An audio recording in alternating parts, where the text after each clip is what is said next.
Okay, hello and welcome to Hanging On with Bob, podcast hosted by me, Bob Edholm. Thanks for joining us, and let's get started. Well, I'm really looking forward to this podcast. My guest today is John Lawrence, my friend from Northeast Minneapolis. John has been a guest on a couple other podcasts. Both John and I share a love for Minnesota sports teams, and today our focus will be on the 1987 Minnesota Twins and their run to a World Series championship. John, welcome back for another episode of Hanging Out with Bob. Yeah, good morning. First of all, John, where were you in 1987? Were you in school? Were you working? Both? Yeah, actually both. I was in college at the time, and then also working full-time pretty much, paying my way through college. That was at Minnesota State Mankato? That was before, well, let's 87. see. Yeah. I think I started at Minnesota State in 87. So, okay. Yeah. So okay. Part of the season, was before Minnesota State, and the very end was while I was at Minnesota State. Yep. And in 87, I was working at Prudential. I was in that office. It was my 8th year with the company. I was at that office that was on 394 on the west end of Minneapolis, the original Prudential building. Right. But that summer, when we were following the Twins, we moved to the building that was at 494 on Bass Lake Road in Plymouth. Okay. So that was a memorable summer in a lot of ways. And it was a year before my daughter was born. I mean, it's that long ago. Yeah. So, okay, well, John, I know you're a huge Twins fan and a fan of Major League Baseball, just like me. But what were you expecting of the Twins going into that 87 season? 86 was a disappointment. I was pretty excited about the Twins. You know, they had that young core that came up, and the 84 season when they made a run, I think they probably were leading the division into August, and then they kind of had a little bit of a downturn there at the end of the year. But from that point forward, I was expecting big things from the team. I remember in 85, I was out golfing at Theodore Wirth by myself, and a guy came along, and we decided to golf together. And he was from New York, and he was in Minnesota he was starring at the Guthrie Theater in a play. And so we were both baseball fans, and he was a big Mets fan. And I said, I wouldn't be surprised if the Twins and Mets are in a World Series down the road against each other. Wow. And the Mets were in the 86 World Series champions the next year, and the following year the Twins were world champions. So that was a bit prophetic. Yeah, I remember I wasn't really all that optimistic at the start of the 87 season because it was the year before in 86 where they had a record of 71 and 91. They were 20 games below 500. I think there were 21 games behind California, the Angels, which won the division that year. And even that year at the Metrodome, their attendance was 1.26 million, which was only it was the second lowest in the American League behind Seattle. So it was hard to get excited. I think we got kind of excited, like I said, in 84. Right. And it's like, are these guys ever going to do it? What's going on? But then, as Gomer Pyle would say, surprise, surprise, surprise, because they had a magical season in 1987. Yes. And how magical? Well, they won the World Series.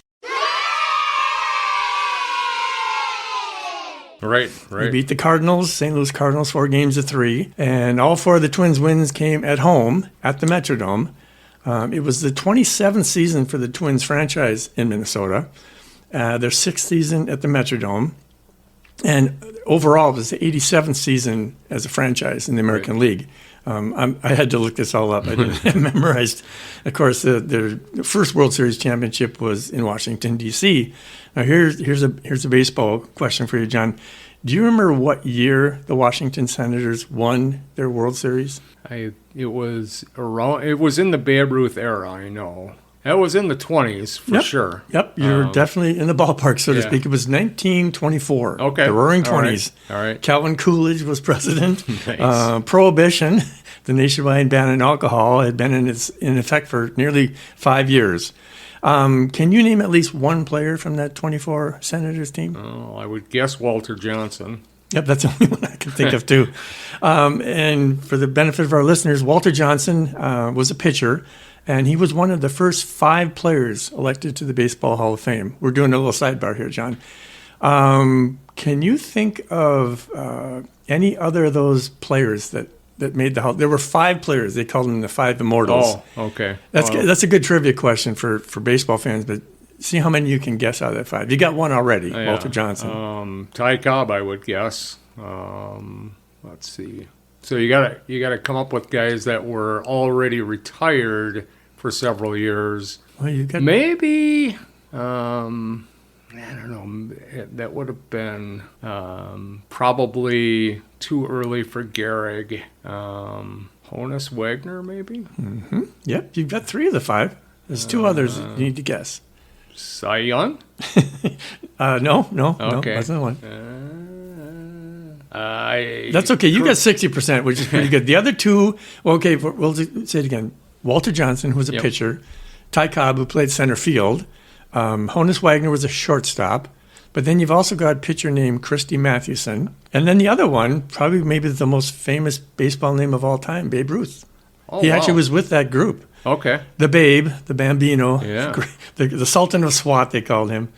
But anyway, it just the Twins Yeah. started out as the Senators for the benefit of people that might not have known that. So,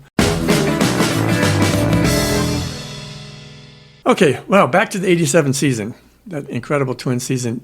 Now I know that you, in previous podcasts, you talked about you'd gone to the Metrodome a lot to watch baseball. That year in Right. '87, did you see a lot of games? I did, and I got one of my kind of personal traditions was to go to the first series of the year, but never the first game of the year. Oh, yeah. So I like to get an early glimpse of the team, and I happened to go to the second game of the season that year. It was a matinee game. I was working evenings, and there was this new player for the Twins named Dan Gladden. And so they were playing a tight game with Oakland. Actually, they were behind most of the game, and Gladden wasn't in the regular lineup that day, but in the ninth, they had a big rally, and a lesser hitter, catcher, was coming up, and I think the bases might have been loaded,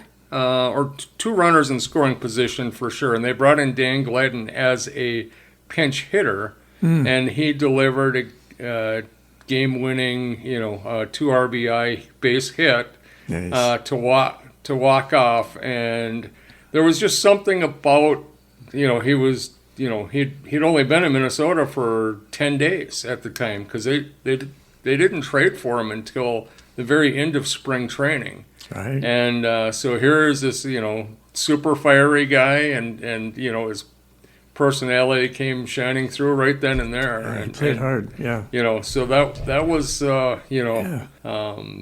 got the juices flowing for this might be a little different kind of year. So you saw a lot of games there because you just had a feeling something was going on with this team. Yeah, I Something did. was- So yeah. I went to a lot of matinee games occasionally. I was working evenings, so I like to go to afternoon Afternoon work games. better. And, Full disclosure, John, I actually didn't go to a single Twins game that year. no kidding. But I did follow the team very closely, both on TV, because it was still free, Yep. on the radio. Right. And then, like most people then, I took the newspaper. I got the Star Tribune, and I would read that, every day, look at the box scores and the standings. And Yeah. they had some good beat writers. It just was something I always looked forward to. So, Yeah, I was the same exact Yeah, way. yeah. Consume as much Twins as I could in every media possible, and then went to some ball games. Yep. Got another sidebar, John. Do you remember who the Twins TV and radio announcers were in '87?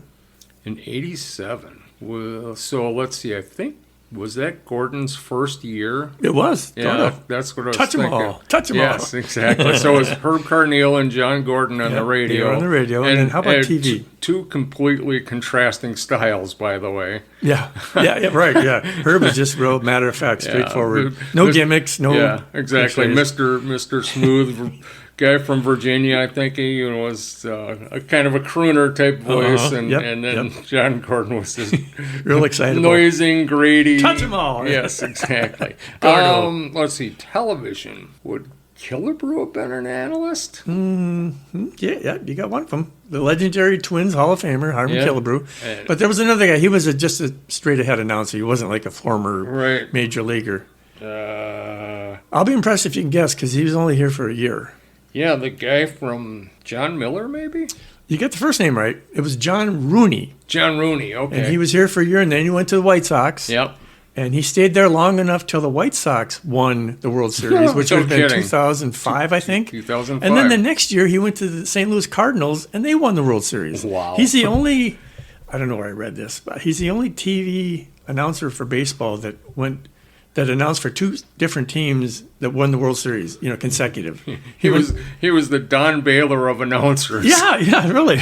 But he's been with St. Louis now for this is his 20th year. Okay, So he's from Missouri himself, so he's kind of a legend okay, there. yep. So those were the announcers. Okay, I love these sidebars anyway. Yeah. We're talking about the Twins in 1987 season. Just some facts to get out of the way. They won the American League West that year. They finished 2 games ahead of the Royals, Kansas City Royals. They faced Detroit in the American League Championship Series, and they beat the Tigers in 5 games to win the pennant, their first since 1965. And in that series, the Twins won their first 2 games at home against the Tigers. They lost the third game. It was a Saturday afternoon game in Detroit. Close game, but they lost. But then they bounced back and won games 4 and 5, so they won the pennant. And then, again, they played the Cardinals in the World Series. Like they did with Detroit, they won the first 2 games at home, but then they lost all 3 at St. Louis. And a lot of people were starting to think, oh, here we go, But they managed to come back and within the safe confines of the Metrodome and won games 6 and 7. Right. Those are the facts of what happened in '87. The division, the pennant, the World Series, and so on. And for fans like you and me and millions of other Twins fans, we were just starving for some kind of championship. So we were happy with it. That was all good stuff. But baseball, it's a long season, 162 games, regular season, plus the playoffs, if your team is good enough to get to it. And what I wanted to focus on in this podcast, John, are some of the significant events or highlights that helped make the '87 season so magical.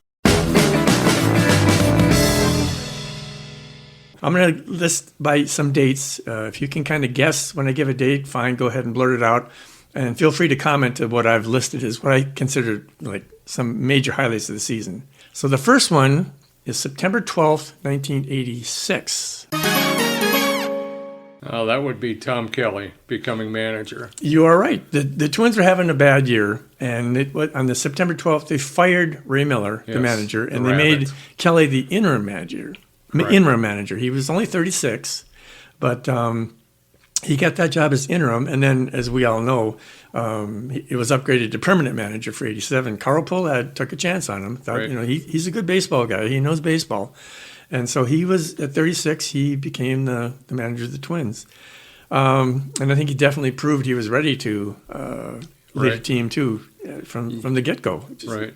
You might not have remembered Tom Kelly as a baseball player. He was barely. Was he in the Twins system? He played for the Twins for maybe one September. Okay. In the I think he succeeded Craig Cusick as the kind of backup first baseman type. So it would have been in the early '80s. Okay. As probably Killebrew was probably still with the Twins at the time, and he was, probably carrying around Killebrew's equipment bag.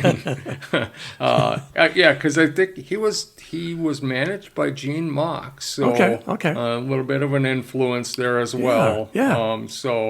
Yeah. So I remember him as a ball player, and he was a lefty too, right? Because he'd pitch batting practice. He'd throw left-handed, he had a cigar all the time. He had a cigar in his mouth. Right. Crazy. Even though you couldn't smoke in the Metrodome, he had a cigar in his mouth. Okay, the next highlight, or should I say harbinger, October 5th, 1986. This is kind of obscure, but I think it's interesting what happened on that day. Boy, That's okay. that would have been right after the season, so yeah, I'm not sure. You're very close. The Twins had just finished the 1986 season in sixth place in the American League West. But after that final game, it must have been a kind of a fan appreciation thing or something, because pitcher Bert Blyleven, he told the Metrodome crowd that day, he said, if the Twins can come back together or come together as a unit in 1987, he said, quote, hopefully we can bring a World Series to Minnesota, unquote. I mean, man, that's crystal ball there, Bert. A pretty good guess or prediction, I guess. So I just thought it was interesting. He said, right. if we can play like we're capable of playing, maybe we can bring a World Series back. Right. Yeah, and you think about it in retrospect, all of their young, really talented players were coming together. Mm-hmm. Tom Kelly was the right manager for that group. Mm-hmm. But all of those guys were entering their prime. Yeah. Right. Yeah. They'd made their mistakes as young players, but you could definitely see the talent. Yep. And so the makings of the 87 team were definitely there. Yep. Right? Yep. They needed a little more. Yeah, yep. And we'll be getting to that Yes. along here too. Okay, the next important date or highlight, November 24th, 1986. We're still in 86, but these are all big events. November 24th, 1986. They must have acquired a player, but I'm not sure which one. Not a player, but you remember Andy McPhail? Oh, yeah. He was promoted to executive vice president of baseball operations for the Twins. The young genius.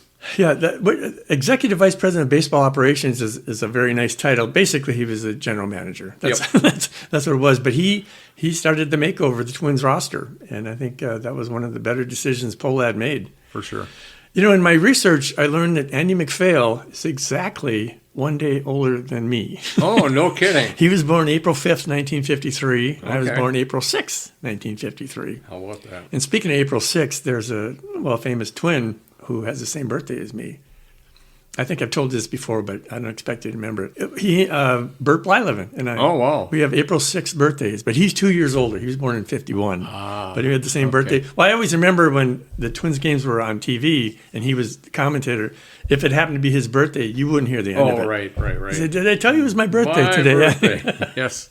So, okay, the next highlight, this is kind of a fun one. December 10th, 1986. It's football season. Christmas has come along.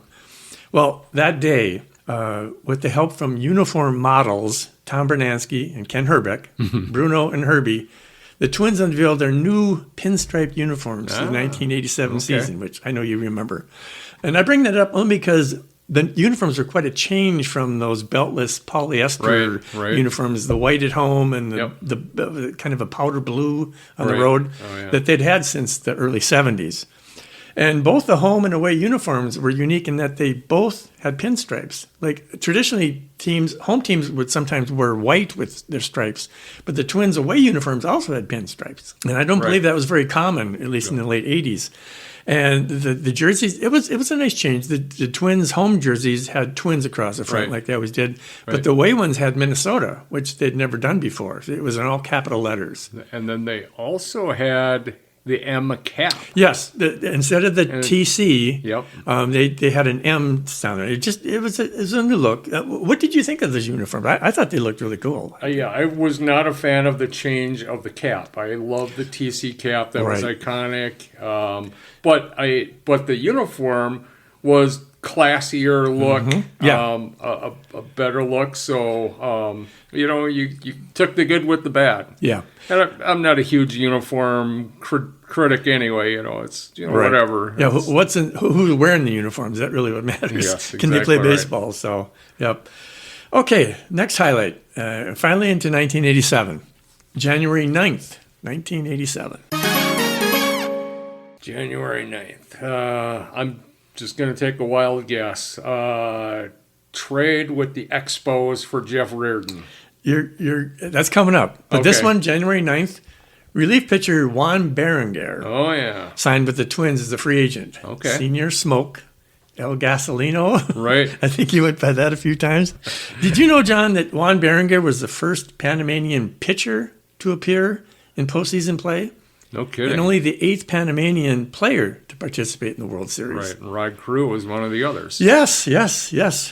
And I'm glad Juan Berenger was pitching for the Twins and not against them. He was kind of a mean-looking dude. I mean, if you just hadn't seen him before, he was kind of husky, Right. and he had longish hair, Yeah. and he had a big mustache, and he would have been intimidating on the mound. If I had to go in the batter's box and had him looking at me, I think I would have been a little nervous. We mentioned he had a couple of nicknames, Senior Smoke and El Gasolino, but Yep. I guess his teammates, do you remember what they called him? No. They called him Pancho Villa, the Mexican Revolution. I love it.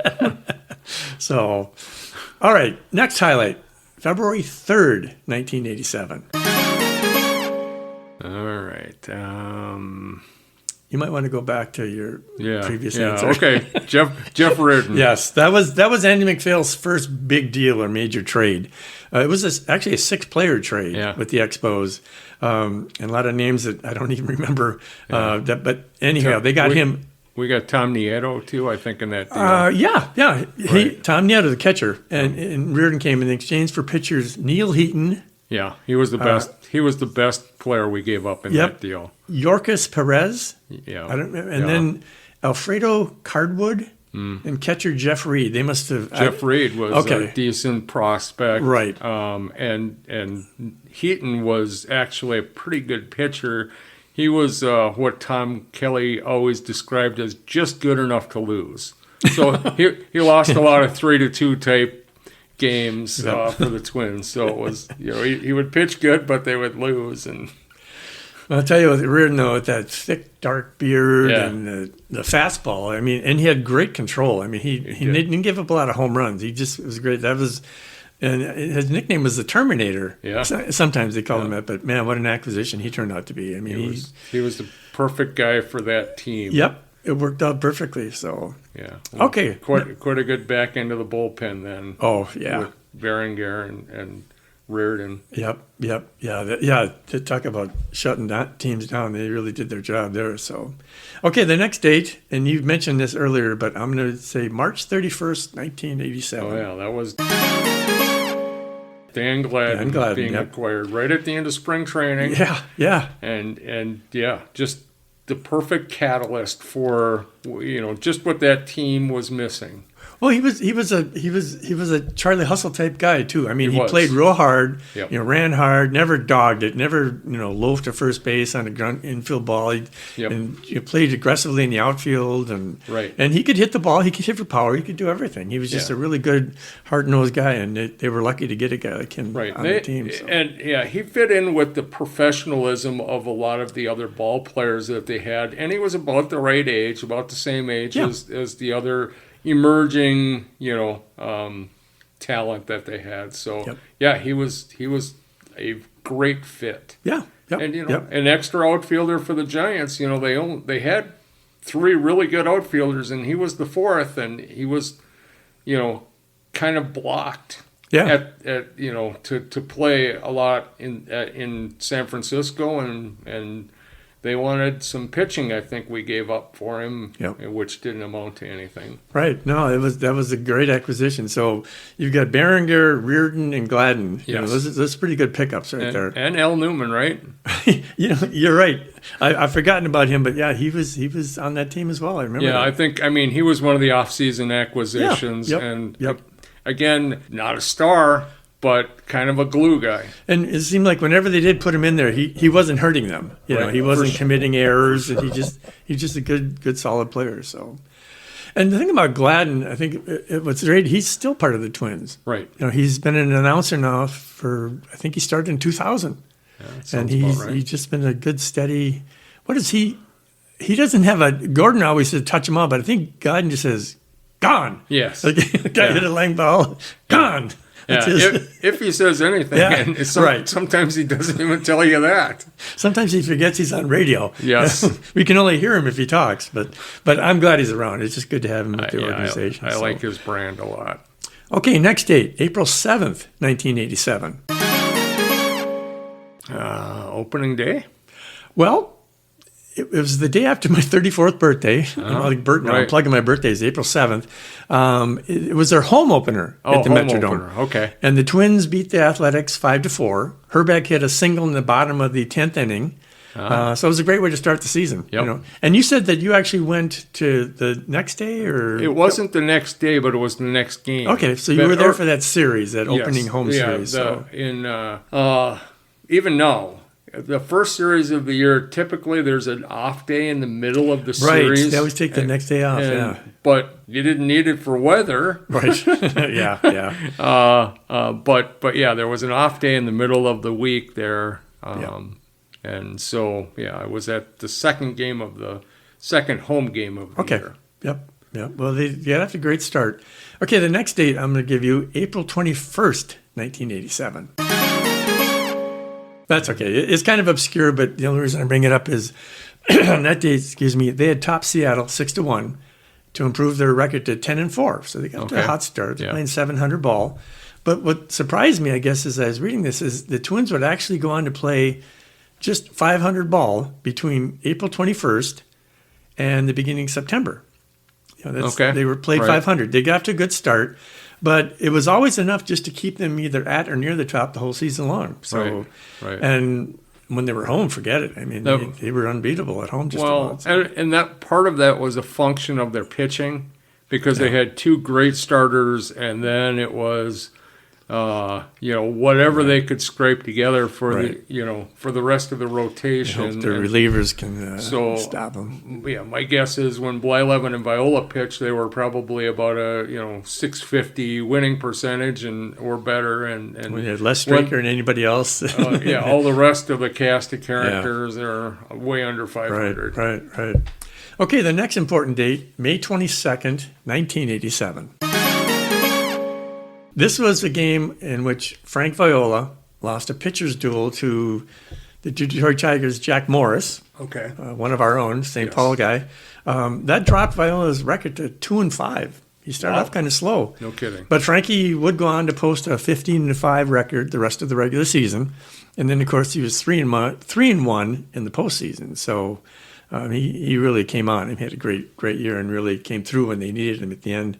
Remember his nickname that year? Sweet Music. It wasn't just that year, but what was it? Sweet Music. Yep. Frankie, Sweet Music Viola. So yeah, I can still remember the banner. Yep. Some guy hung a banner in right field corner that said Frankie, Sweet Music Viola. Yep. Okay, next date, June 7th, 1987. June 7th? Early June of 87. Don't know. That's okay. Again, these are kind of obscure, but when you read them, you go, oh, that's kind of cool.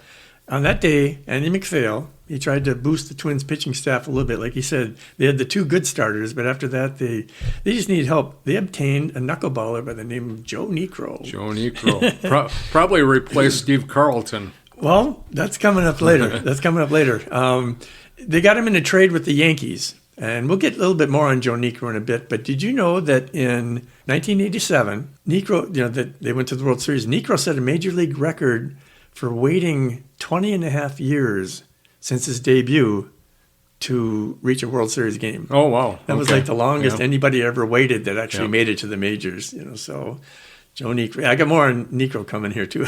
Okay, July 14th, 1987. What usually happens in mid-July? Yeah, that'd be the All-Star game. Yep. Now, this didn't affect the Twins directly, but I just bring it up because Kirby Puckett was actually the only Twin in that All-Star game. He went 0 for 4. They lost in the National League 2-0, but it went 13 innings. It was a long game. Okay.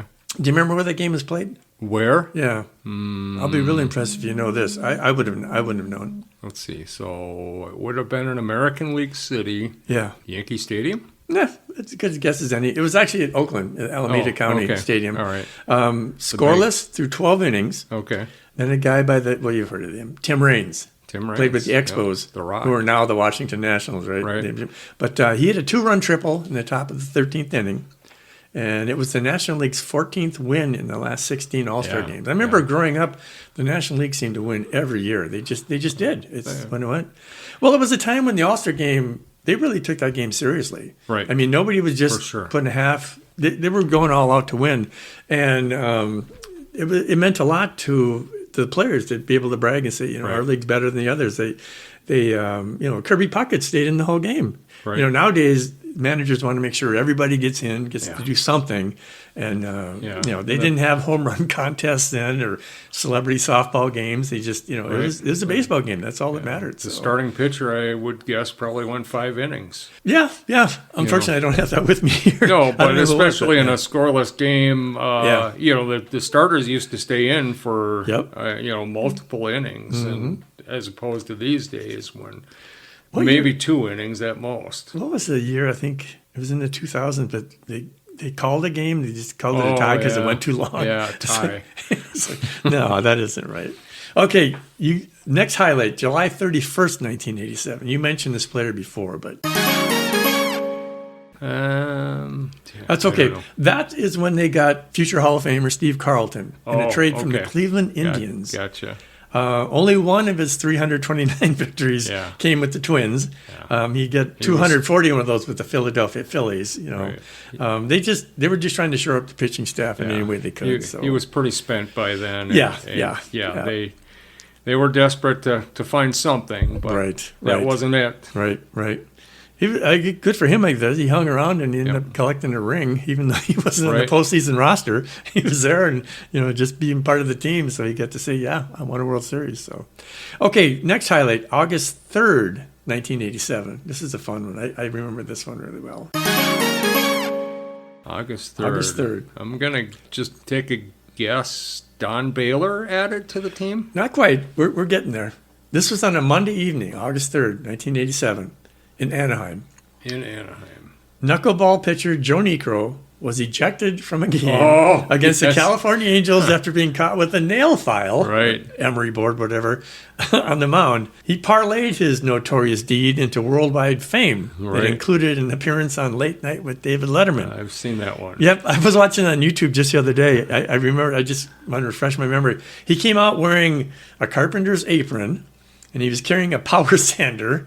This is while he was serving his suspension, Right, you know, right. for having that nail file. And I remember David Letterman asking Joe, he says, "So you're telling me that you did not doctor the ball that night?" To which Joe Niekro replied, "Do I look like a doctor?" Very good. Now, do you by any chance remember the name of the umpire who saw that nail file fall out of his pants pocket? It was a oh. local angle. Oh, okay. Then I'd guess Tim Cheetah. Tim Cheetah of St. Paul. Yep. He was a graduate of Cretin High School, Yep. later named Cretin-Durham High School and University of St. Thomas. And he was a full-time Major League ump from 1986 through 2012. So, yeah, Cheetah was an ump for a long time. One of the better. Yeah, he was. And I hear him on Barrero or that Right. stuff from time to time, just talking about baseball. So, yeah, it was Cheetah that actually got him. Right. Future bartender Tim Cheetah. Oh, gosh. Okay. Oh, next date. These are dates, actually. Okay. August 29th and 30th, 1987. Okay. Well, it was a Saturday and Sunday in Milwaukee. Kirby Puckett went 10 for 11 against the Brewers. I remember. And the Twins took over first place for good in the American League West after that weekend. So- They never once, fell out of first place. That it was kind of a momentous weekend for him, and the Twins is like, yeah. we're not giving this up. So I remember where I was for those games. That was really something. Yeah, 10 for 11. I mean, well, and here's a little quick sidebar. I remember that weekend because that night, I think it was Sunday night, but for some reason, Sid Hartman was on the radio. It might have been, it couldn't have been recorded because it was the evening. He had Paul Molitor on as a guest. Yeah, And at that time, Molitor, who's also from St. Paul. From Creighton High School. Creighton High School, yep. And he was on talking to Sid because he was a close personal friend. Right. But he was asking Molitor about Kirby Puckett. And, of course, Molitor, being the nice guy he was, said, yeah, Kirby's great. And, he was fantastic this weekend against us and that kind of stuff. But Molitor, for those that don't follow the Twins that closely, the greatest years of his career weren't with the Twins, but he did play for the Twins. Yep. And then he went on to be manager of the Twins for, 5 or 6 years at least, 2015 to... Yeah. Oh, it's 2015 to 2018. Yes. 4 And years. in 2017, he was manager of the year. So, Right. But they went in a different direction, so he's not that. But Molitor is definitely part of the Twins' history. So, okay. All right, we'll go back to the 87 season again. Okay, September 1st, 1987.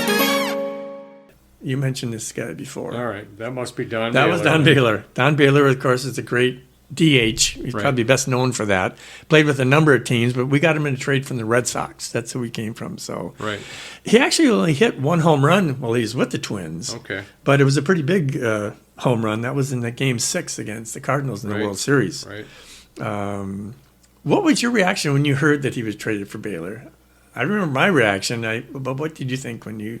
Well, Baylor was definitely big reputation as a professional. He had been with the Red Sox the year before when they were in the World Series. He Right. had been with the Angels when they were in the World Series. He always- And that was my joke of he's the Don Baylor of broadcasters because it was like no matter where this guy was, he shows up in the World Series. Yeah, they always win. I just thought, this here's a good ball player, added to the lineup that was already really good. Yep, I remember thinking too. I says, I hope he's still got something left. Right. And he did. He actually helped the Twins a lot in that championship drive. He got in the World Series.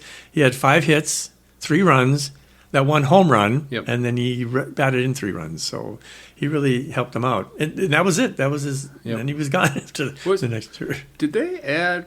Smalley was on that team as well, but I don't know if he was a late addition. I think he was not with the team in spring training. No, they picked him up, and I think he got to play in the World Series, but it was kind of like almost like a pinch hitter type Right. thing. He wasn't Yes, starting. exactly, yeah. So Smalley got that's a good point. He got to be on the team at least, so he got a Right. championship. So, okay, next important date.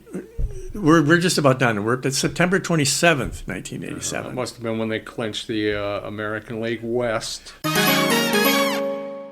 They clinched a tie that day. It was Okay. a Sunday afternoon. They beat Kansas City 8-1. Yep. Burt was pitching. Yep. And they won that game. Gave them a 56-25 home record. It's a Okay. 691. It's almost All right. 700 ball at home. It's great. It was best in the majors. Yep. Now, did you happen to go to that game? Because I know you went to a lot of games that year. I don't think. No, I was not at the. Okay.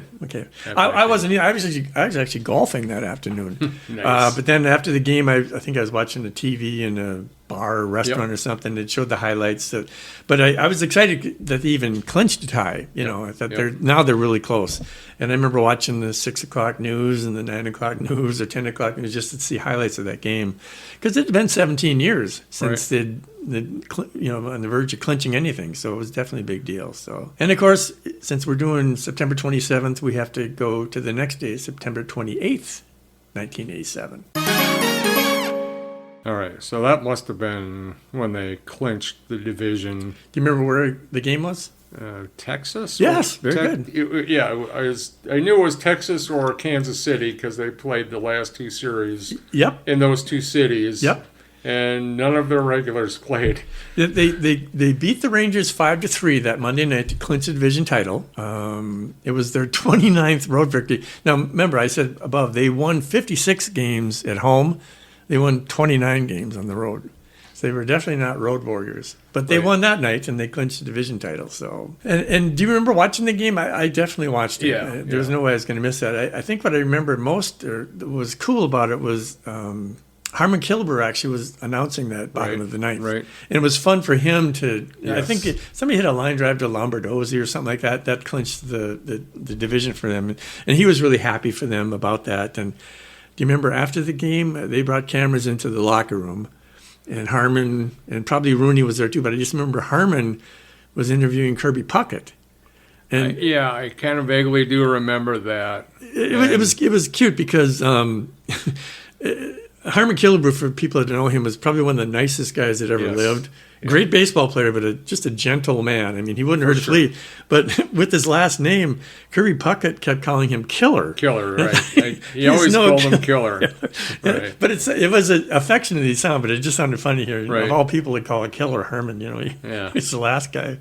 But that was a fun memory. Okay, the next date, we're going to go to October 7th, 1987. So we're in the postseason. But what happened on that night or what do you think happened on that night? October 7th. So that would have been. Now they wouldn't have won the ALCS yet. So they must have won. That must have been the first game of the ALCS. Yep, that was game one. And the thing that I remember most about that was Gaetti homered in his first 2 at-bats. Yes, two homers in that game. Yes, yes. He had And a yet- great series. He did. Well, I think he was MVP of the Yeah, series. sounds right. But they actually needed more because they needed they had a 4-run rally in the 8th inning Okay. that game, and they beat Detroit 8-5. Okay, I mean, yep. well, Detroit, they were no slouches. I mean, they won 99 games or 98 games that year. They were Right. good team. But it was a great start to the playoffs. And I just remember, I was only watching it on TV, but I remember just how noisy it was. I mean, Oh, it was yeah. a packed house. There Right. were no cordoned off seats in the right field bleachers. Every seat that was available was sold and Right. filled, and Right, it right. was loud. Oh, man. Was there anything to the fact or anything to the rumor that Sparky Anderson actually got sick at that game, or it was so loud that, and maybe he was just worked up, but he actually like left the dugout and threw up or something? Because maybe that's just a I'd never heard that. maybe that's just an urban myth. But I think the noise got to the sparkler Yes. because it was so loud. Okay, and here's one of my favorite highlights of this whole podcast: October 11th, 1987. Well, that was probably the clinching game 5 of the series. You're close. In- It was game Game 4. 4? Okay. Yeah. But do you remember probably the play of the game? Well, I'll tell you what my play of the game was that I remember. It was in the what inning was that now? Okay, Detroit was at bat, and remember Darrell Evans? Darrell Evans. He was yes, I on do. third base, Okay. leading off. Anyhow, Laudner, the catcher, Tim Laudner, Yep. they did a pickoff attempt. He threw to Gaetti, and they nailed Evans Right. at third base. Right. Yeah, that was a big play. in that Because game. they were about to rally. I mean, Yes. if they had scored, who knows what would have happened. Right. But that thwarted the rally, and the Twins went on to a 5-3 win that night, Yep. and a huge 3-1 lead in the series. So Right. that to me was probably one of the most exciting plays of the Yeah. whole playoffs Yeah. because it came at just the right time. Yeah. And Laudner just threw a bullet. I mean, it was did. just a perfect throw. Right. And Evans was totally caught off guard by Right. that. So that was a Right. huge play. Okay, and then I'm kind of giving this away. October 12th, 1987. Yes. Yeah, that Now would you have got been a day game in Detroit. Yep. Yep. I think Gaetti hit a home run in that game, I believe, and they won the ALCS that day. And then there was another occurrence that evening. Yep, we're getting right to that. Just for the record, that score was 9-5. They Okay. won it decisively. Yeah. And Reardon was on the mound. Right. He closed it out. But yeah, you're right. Just as memorable as that game itself was that evening. Right. Mind you, they're flying home from Detroit, which isn't that far away from the Twin Cities. Right. But yeah, well, you describe. You tell Yeah. how you remember it. Yeah, so they talked about after the game, they were in the post game, and there was going to be a flight back to the Twin Cities, and they were talking about meeting the team at the airport, and then somehow there was an announcement that they would actually open up the Metrodome for a reception, and me and my buddy said, "Yeah, we're going down there." Oh, you went? Yeah, I did. Oh, wow. I did. It was free and open, and I didn't live too far from the Metrodome, and so me and my buddy went down there, and I remember walking probably 10 blocks to get to the Metrodome, Yeah. and there we sat and watched as the team entered through the tunnel in the right field corner. Yes. There was a garage door there, and Yeah. that's where the team came through. Yep. And the most memorable thing was Baron Guerra in his trench coat and his briefcase. Yeah.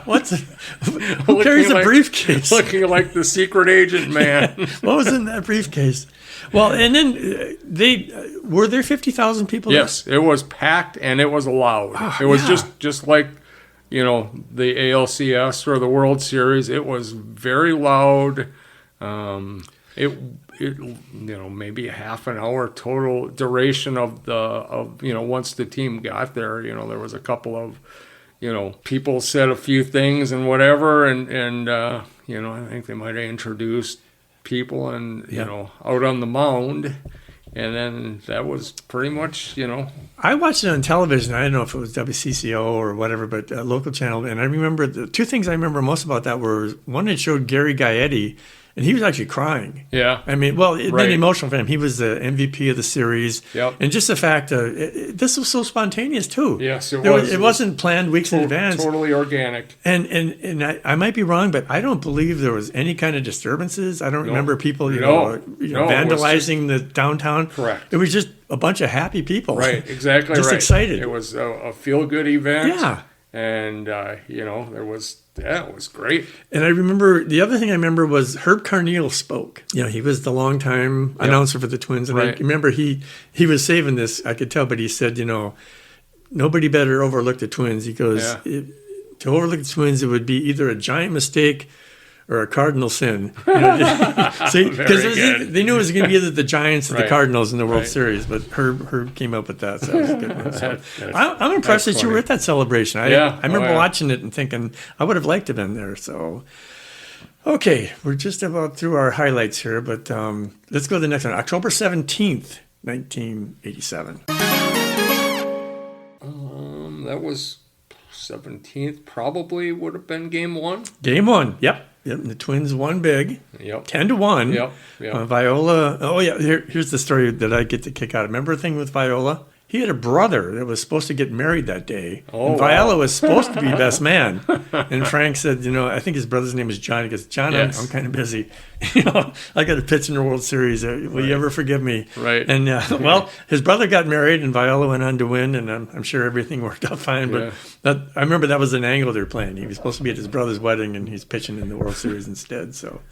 And I remember one of the most exciting plays of that game was Gladden hit a grand slam. Yes. It was in the fourth inning. He scored 7 runs. Yes. It was a 10-1 win. It got 7 Right. runs. So Right. Yeah. Big it was rally. a big game. So, okay. Now we're going to jump ahead here, the next highlight at least. October 24th, 1987. All right. So that's a week later. That's probably game 6. Mm-hmm. That's speaking of grand slams. We got to from my seat in the upper deck. Oh, of you were at right, that game. right field. I watched Kent Herbeck's imitation of an airplane as he was rounding first base after hitting a grand slam. Oh, that was- yeah. Just they love that. they started out losing that game. Yes. And that was an elimination game. I know. They were Yeah. losing like 5-2 in Yep. the early innings, and we're like, "Oh, this isn't good." Yeah, this isn't looking good. Yep. and there's Kent Herbeck hitting the grand slam, and Baylor hit a home run that inning as well, I believe. His home run in the bottom of the fifth actually tied the game at 5-5. Okay. And then in the sixth, the Twins kind of blew the door open. That's when Herbie hit All right, the got grand it. slam. But yeah, it was. Well, it's funny about that too. I was watching the game with my folks actually up in Columbia Heights, and as soon as that home run was hit, my brother Dave called me after Baylor's home run. Okay. Which Yeah. only tied the game, but that was such a big Yeah. deal to come back. He goes, "Twins are going to win the World Series." Yeah. I go, well, hope you're right, man. Well, it was encouraging to see them, blow them out in that Right. game. Right. 11-5, I think, was Yeah. the final score, and then Game 7, of course. So, Right. and then, of course, the next highlight, October 25th, 1987. Yeah. Also from my upper deck right field seat, I watched. You went to both games. Yeah. Oh, well, wow. they sold them in Okay. pairs. Okay.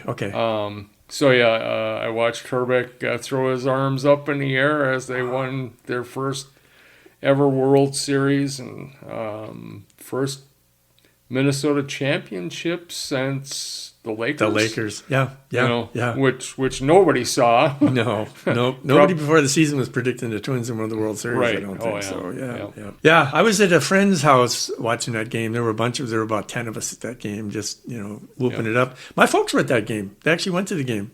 Okay. At that time in '87, my dad was 58 and my mom was 55. So they Okay. went to the game. They were on the third base side, Okay. down the third base line, Yep. and but they were at the game. And my dad, he was very stoic Swede, didn't show a lot of emotion, but he said that was something. Yeah. that was really something to be there. He goes incredibly loud, but It's very loud, yes. okay. All right, the next highlight, we've got just a couple more, John. October 28th, 1987.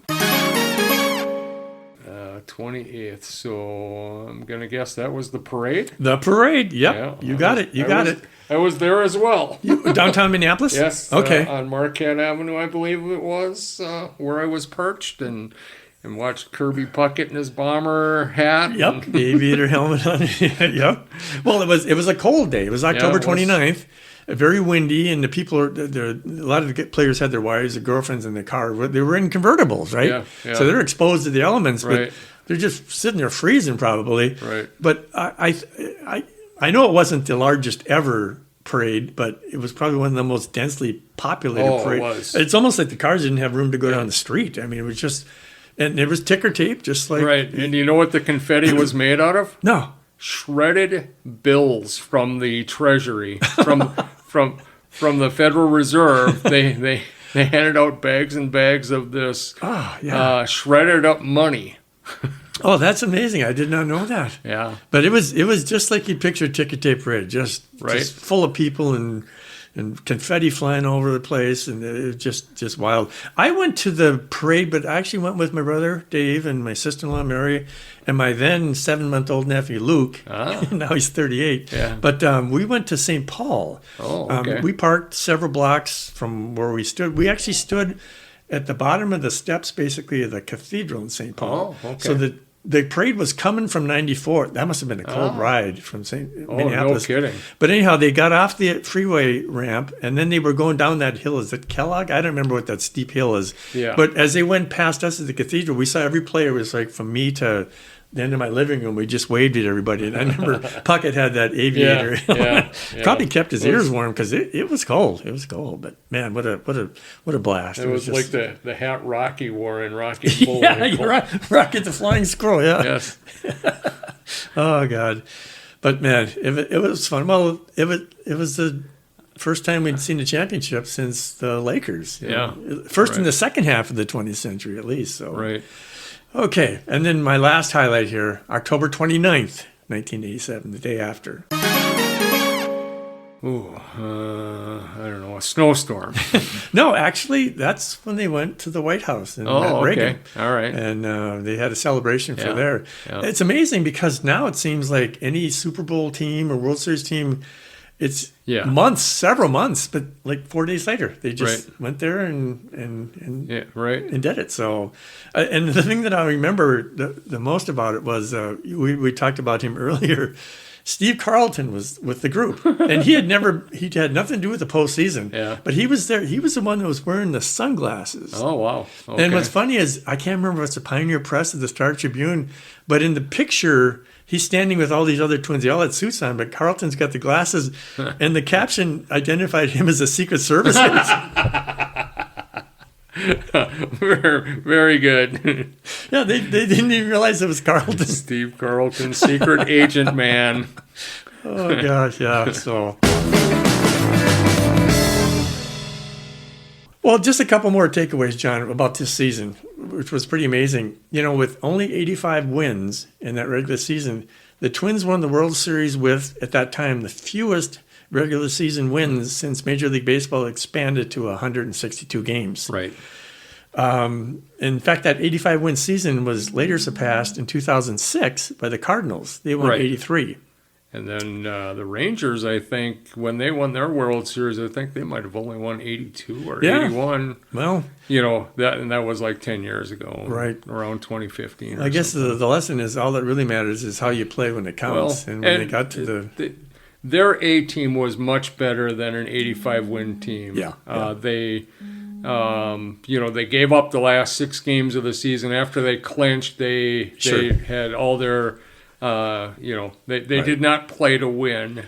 Right. And so that was a little bit misleading. And then, if Viola or Blyleven was on the mound, they were as good as any team in baseball. And they proved that. And when they had to prove it, they did it. They had to do it. So the Twins also became the first team to win the World Series despite being outscored by their opponents in the regular season, having scored 786 runs and allowing 806 runs. Right. So they gave up 20 more runs than they scored. But Yeah. again, all that matters is they won the division. They won when they had to. So Right. Tom Kelly, TK, he became the 5th manager to win a World Series in his first full season on the job, and 1 of 7 total as of 2023. There's been a few after that were first year, but he did in the first year. And then the Metrodome, as you know, we talked about how loud it was. I don't know what this really means, but they said the peak levels were measured at 125 decibels, which is the same as a jet engine or something. Yep. But all that really matters, it was loud. Yeah, it certainly loud, was. So, is there any other takeaways you want to mention about that season, John? Or? I, just my personal memory, I loved that team before that season. The guys coming up in the early 80s, came up together and, add Puckett to the mix in 84, and he was an infectious guy, Yes. very Yeah. I very loved the way he played. charismatic. Yep. But they grew up that season in a lot of ways. Frank Viola was a great pitcher, but he was not. He was a fiery New York kind of guy, but when things didn't go well, he was not mature about it. So if they could get under his skin, he was not the same pitcher. But you could see glimpses of brilliance in that season. He came to fruition as a ball player, Yep. and just what a fun group. Yep. They were a blast. The Herbeck and Gaiety tag team wrestlers. Speaking of wrestling, they had their wrestling pseudonyms, and That's right. Yeah. they would have wrestling matches in the locker room. Faux wrestling. Herbeck must have been a fun guy to have on a team too. I think so. He was just What a life of Riley, hometown kid that just a big lovable goof that happens to also be a great ball player. Great, yeah, and he Good throughout the fielder. early '80s he was their best player. He was until even in Puckett's first couple of years he was charismatic and energetic, but he hit like 4 home runs in 2 seasons, and then he got that leg kick in '86, and all of a sudden here came the power, and he became a Hall of Famer. Yeah. He led them in the Hall of Fame. Up until that time, it was Herbeck's team for sure, Yeah, and yeah. then all the rest of the cast of characters came together, and Yeah. I know. I do still believe. Well, it doesn't matter, but I still think that if Herbeck had stayed healthy and maybe worked a little harder, that he could have been a Hall of Famer. Oh, I mean, for he had as sure. good a glove as any first baseman ever had, and he had power. He was a good player. Yeah. I'm glad he played with the Twins. right, Yeah, like Puckett and Blyleven were their only Hall of Famers from that team, other than the likes of Carlton and Baylor, who Right. who weren't the core of the team. Right, They right. were just kind of Right. garnishments at Right. the time, but. There were quite a few players in that team that were playing at a Hall of Fame level, and they just didn't have the longevity. But they were playing, Hall of Fame caliber play Yeah. for that stretch of time. And Greg Gagne. Nobody ever mentions the guy. He's Great shortstop. he was Omar Vizquel without the name, or Ozzie Smith without the cartwheels. Right. Yeah. Good point. Yeah. He got to every ball. Yep. He did it without flash. He was a Tom Kelly kind of guy. Yep. The glue, the defensive glue, that team, one of the biggest underrated parts of that team was how good of a defensive team they were. They were very good. Yeah. And at every position. Yeah. Not just up the middle, but their corner guys. Herbeck, great first baseman. Gaiety, a great third baseman, and Bruno in right field, Gladden in left, and Kirby. Bruno, right, a very professional right fielder with a big arm, and Gladden could outrun the ball, and Puckett in his younger days, and that was part of his younger days. He could really go get it in center field. Yeah. Oh yeah. Yeah. It's a great team, fun team. I'm glad we had him. I'm glad we can talk about it because well, when you think about it, in 1987 now, again, this is 38 years now. I can't believe it. state of Minnesota had just 3 professional sports teams, right? We had the Right. Twins, the Vikings, and the North Stars. Right. It would be another 2 seasons before the Wolves would even start playing. The Vikings had been 0-4 in the Super Bowl. They're still 0-4 in the Super Bowl. Right. And the North Stars had lost to the New York Islanders in the Stanley Cup Finals in 1981. So in 87, the Twins became the first Minnesota pro sports team in the second half of the 20th century to win the championship. And for fans of the Minnesota sports teams like you and me, that was huge. So It was. I was going to tell you one more quick thing about Joe Niekro. Like I said, it'd been 20 and a half years Right. from the time he debuted to get pitched in the World Series. He had one appearance in the World Series. I'd almost forgotten about this. It was Game 4. Twins lost 7-2. It was Yeah. in St. Louis. He pitched the 5th and 6th innings, allowed 1 hit while striking out 1 and allowing no runs. So when he was there, he did a good job. So, Right. do you remember the Twins released bobbleheads for all the players after the World Series? I don't recall that. And But I can imagine Joe Niekro. well, you can imagine his bobblehead, in the back pocket, little nail file. sticking Right, out the right. backside. So Exactly. Joe Niekro reminds me of a Beatles joke. Joe Niekro, his brother Phil, yeah. was a knuckleballer as well, and he was the better of the 2 brothers. yeah. And it was like when someone asked John Lennon if Ringo Starr was the greatest drummer in the world, and Lennon said he's not even the greatest drummer in the band. Yeah. It's kind of the same thing. Joe Niekro wasn't even the best pitcher in his family. Yeah. Well, thank God for the Minnesota Twins of '87. It gives us something to talk about 38 years later. Right. So this has been a blast, John. I'm glad we were able to get together. We could talk about this. We could talk about this off the podcast too forever and not run Right. out of stories. So Right, for it's sure. great. Thanks again for getting together with us. And again, to our listeners, thanks for hanging out with me, Bob Edholm, and John Lawrence, my friend from Northeast Minneapolis. We hope to join us for the next episode of Hanging Out with Bob, wherever you listen to your podcasts. And until then, bye.